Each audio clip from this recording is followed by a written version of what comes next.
Well, I got in the mood to play a game I haven't played in quite a long time, which means I've probably forgotten half of the controls. But it was one of my favorite American football games. Even now, even with all the new Maddens, which I'll usually try from GameFly, I'll rent them. But this one was definitely the one. Hard to believe this one came out over 10 years ago. And it came out for $20. Massively undercutting Madden.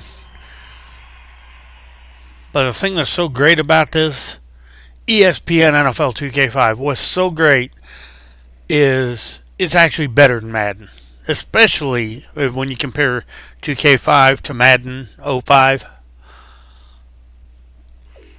Such a great game. Got my VIP file, got the crib. Oh, man.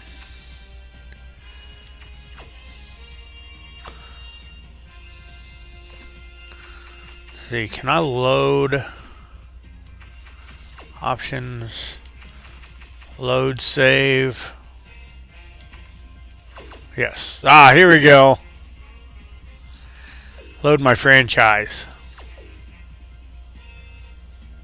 So we can actually play in the season. See where we're at. September 19th, so we're in the season. We'll play the Panthers.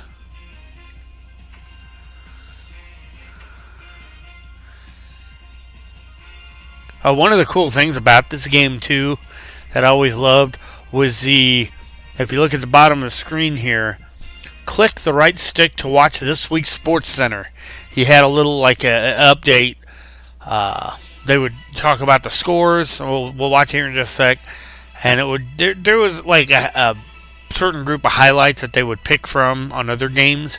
But what was really awesome is if you actually played a game, or let's say, for example, you had friends in your season, so you played multiple games, it picks an actual highlight from your game. So let's watch This Week's Sports Center.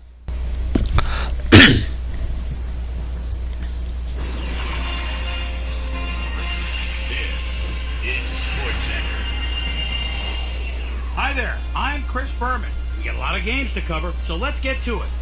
In our first game this week, we had the Packers end up with an 8-point victory. We had a big injury in this one, and Trey has the lowdown for it. Trey? All right, Chris, thanks. In front of you, we've got the AFC Infirmary Report. And as you can see, they were hit hard this week. Eric Warfield sticks out on this list as one of the more costly injuries. He'll be out for 6 weeks. In front of you, we've got the NFC list.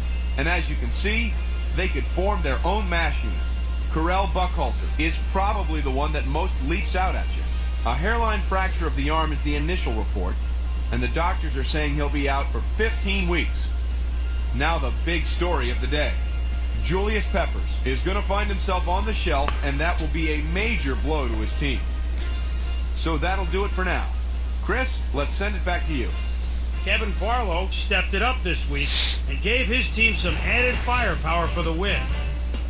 Priest Holmes ate up over 100 yards on the ground and helped his Chiefs beat the Broncos. We had an interesting free agency pickup of note here. Trey's got the lowdown for it. Trey? All right, Chris. Let's switch gears and talk about players that'll have new homes in the National Football League, as free agency continues to play such a huge role in determining a team's makeup. Marvin Jones is on the move, as you see, as he accepts a pretty good offer to leave his current club. 5 years, $11.8 million, plus a $1.1 million signing bonus. Jason Gilden is on the move as well, as he signs a 3-year contract with the Broncos. Antoine Smith will be on the move. You see it there. He'll be getting a nice little payday, too.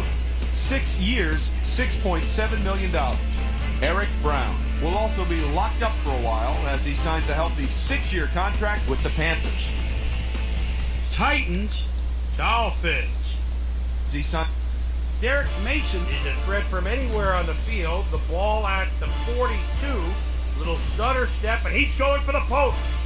Quarterback sees him. The 15, the 10, the 5, touchdown. The Titans win this one by the final score of 20-14. In the city of brotherly love, Philadelphia, we had the Eagles squeeze out a 4-point victory. Up in the HHH Metrodome, we had the Vikings bash their way to a 29-point win. We had a big trade also of note here. Trey's got the lowdown for us. Trey? All right, Chris. Well, trades aren't quite as common in the NFL nowadays as they are in other sports, certainly. But we've got news to report to you on the trading front nonetheless. Flozell Adams leads the Cowboys and is on the move to the Vikings. So he'll be asked to be a big part in what will be a revamped offensive line. In exchange, they'll get someone to beef up their roster. Bryant McKinney is a guy that ought to be able to fit right in with his new club, and he should make his presence felt over time. Chargers, Texans. New club. David Carr calling signals at the 9-yard line. Crowd into it now. Rolls right. And look at this toss across his body, but 3 defenders, picture perfect set. The Texans go on to win this by the final score of 24-10. The Redskins defense held their opponents to under 150 passing yards in their win at Raleigh, Maryland. The Lions won on the road and will now head home to meet the Texans. Ben Roethlisberger threw 3 strikes to the end zone and helped the Steelers beat the Raiders. Cardinals, Rams. And helped Mark Bulger design the end zone from the 11-yard line. And now Stutter steps, goes across the middle. Beautiful pass, touchdown. The Rams go on to win this by the final score of 30-23. Santana Moss stepped it up this week and gave his team some added firepower for the win. Deep in Cajun country in New Orleans, we had the Saints lose by 11. Up in Ralph Wilson Stadium, we had the Bills get sent away with a 7-point loss.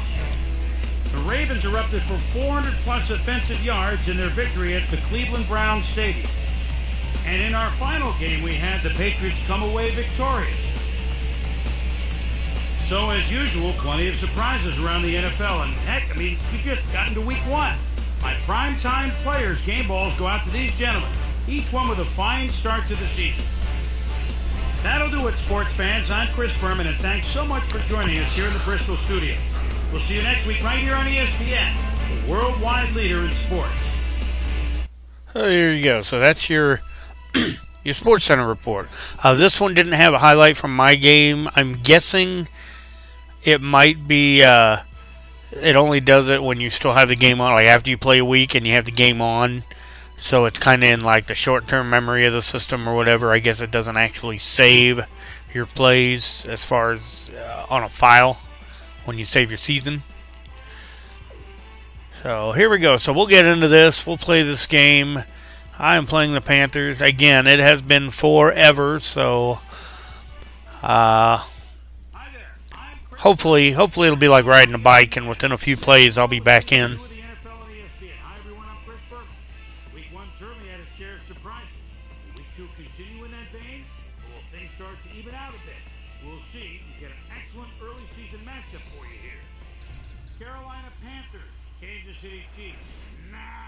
Now, this game's presentation is just outstanding,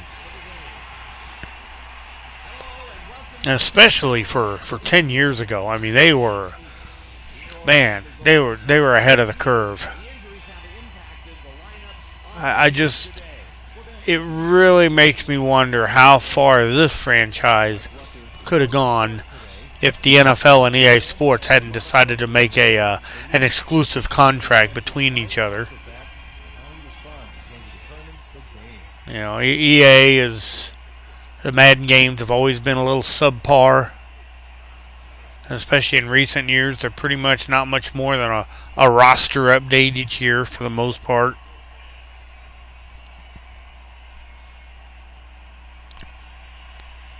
Yeah, I still remember I used to be a big Madden person, like through the 90s. And Panthers will receive first. And there was a friend of mine. Let's see, we'll go against the wind so that we have the wind in the second quarter. But there was a friend of mine and I remember that he had gotten the game. He had gotten an Xbox, and he was playing. I think it was 2K4.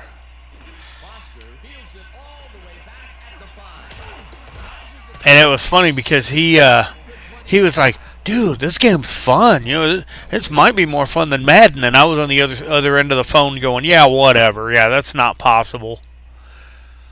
And then I played it. I at some point, you know, I got an Xbox, and I played it, and it just blew me away.